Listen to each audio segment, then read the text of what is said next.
G'day guys, how you going? Hope you're having a fantastic afternoon. Now I'm going to be doing a film review today, but first I have to apologise if I seem out of it. I am just so exhausted. I played sport all day, so I've been running non-stop for hours. And so if I come across as a little bit slower than usual, then I do apologise, but I feel like I'm going to die. My legs feel like they weigh 100 kilograms. So I thought I'd relax, spend the rest of the day relaxing, and do a film review for you. So this one is another Scandinavian horror film. It's a Swedish slasher. And this was made in 2004, directed by Mikael Hastrom, and this is Strands Vaskren. Now, my Swedish isn't great, so I apologise if I butchered that Swedish name, but Strands Vaskren is the Swedish name, and Drowning Ghost is the English title. So this film was the second film that was sent to me by my Swedish friend on YouTube. So this is the second film I watched, the first one being Detour. And so I went into this one thinking good things because, Detour, while it wasn't original, it was still pretty good. So I had high expectations for this one. So Strands Vaskren, or Drowning Ghost, is basically set in this boarding school. Now at the start of the film we see this young girl commit suicide. She jumps off the roof, and everyone's shocked by it. And there's another girl in this boarding school who is doing a story on something that happened at this boarding school 100 years ago. Now, I'm not going to give anything away about what happened. You're going to have to watch that for yourself. But the story has made the school have a reputation. It gives the school a bit more haunting sort of value. And it's coming up to the 100 years mark, the 100 years the 100 years since this event happened, and they're going to have a huge party. Now, it turns out that the girl who committed suicide may have something, or may be connected with what happened 100 years earlier. And then, so things are getting creepier as they go into the background story at what happened 100 years earlier. And they continue to learn more about the girl who killed herself, and they're making these connections between the two. So it's getting creepier and creepier and creepier. And then all of a sudden, this killer starts hunting down these students one by one inside this boarding school while the party is going on. This killer is killing off a select few who have stayed behind in the dormitories. So it turns into a slasher from that point. And that's as far as I'll go with the story. Now, once again, it's a story that you'll benefit without too much depth inside the storyline. I don't want to give anything away. I never like giving anything away, so I'll stop there with the story. Now, once again, this is a film with a story that has been done time and time again. But like Detour, even though it was a story that's been done, it had its own flavour to it.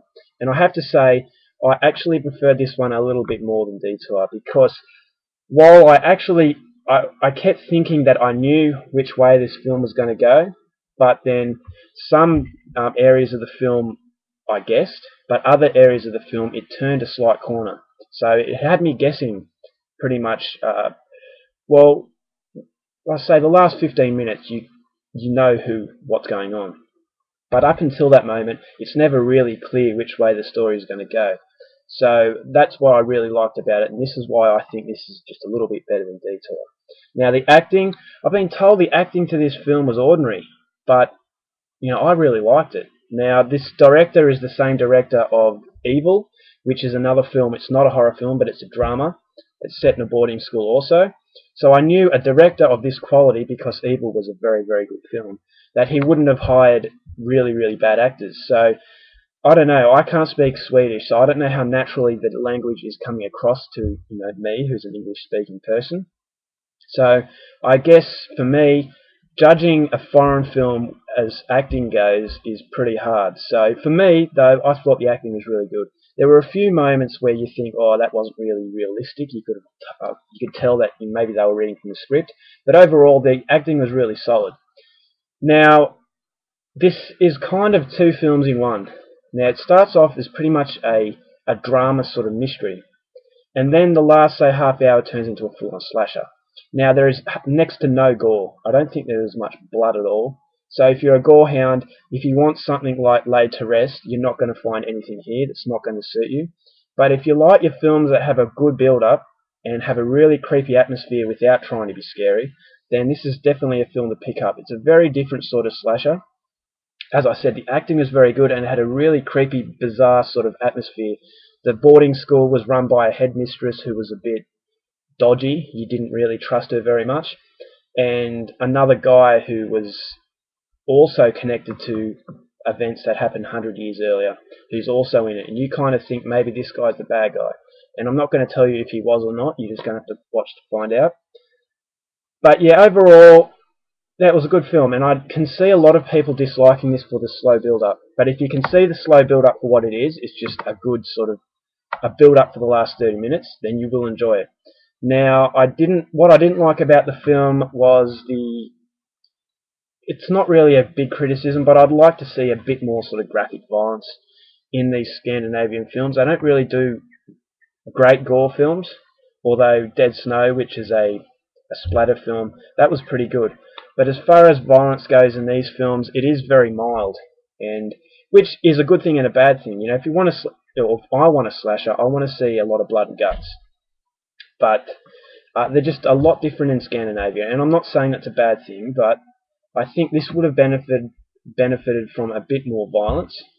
But overall, I mean, the characters, they were likable. There was one guy who was a complete jerk, but no people that you wanted to see slaughtered. It is sort of teenagey. Well, they're teenagers in the film, but I wouldn't say this is a typical sort of teenage slasher film. So it is a lot different from the stuff in Hollywood. It has a very sort of Scandinavian flavour to it. I know Sweden haven't been known for their horror films. They've been more known for their dramas like Evil and Let the Right One In. Although Let the Right One In, I guess it borders on horror and drama. But yeah, Sweden, for me especially, you know, not really known for their great horror films. And this, it wasn't brilliant, but it wasn't bad. It was a very, very solid film. And as I said in a previous video, Scandinavian films are very solid, and this one is no different. Now, if you're looking for, as I said, a lot of blood, you're not going to find it here. But if you want a slasher film, unlike, you know, Hollywood slashers, I'd definitely check this one out. I don't know if you can get it easily. This was sent to me, as I said, so if you see it in the shop or, you know, anywhere, I would suggest getting it, but just be aware that it's not the most violent slasher film, but it is something worth, you know, having in the collection. So that's my review of Strandsvaskeren, aka Drowning Ghost. One more thing with the ending, there is kind of a twist. I didn't particularly like the twist, but I didn't see it coming, so just be aware of that. So there's a few twists here and there throughout the film, and as I said earlier, some of the twists I could pick up, and other parts of the twists I couldn't pick up, so that was a pretty good thing.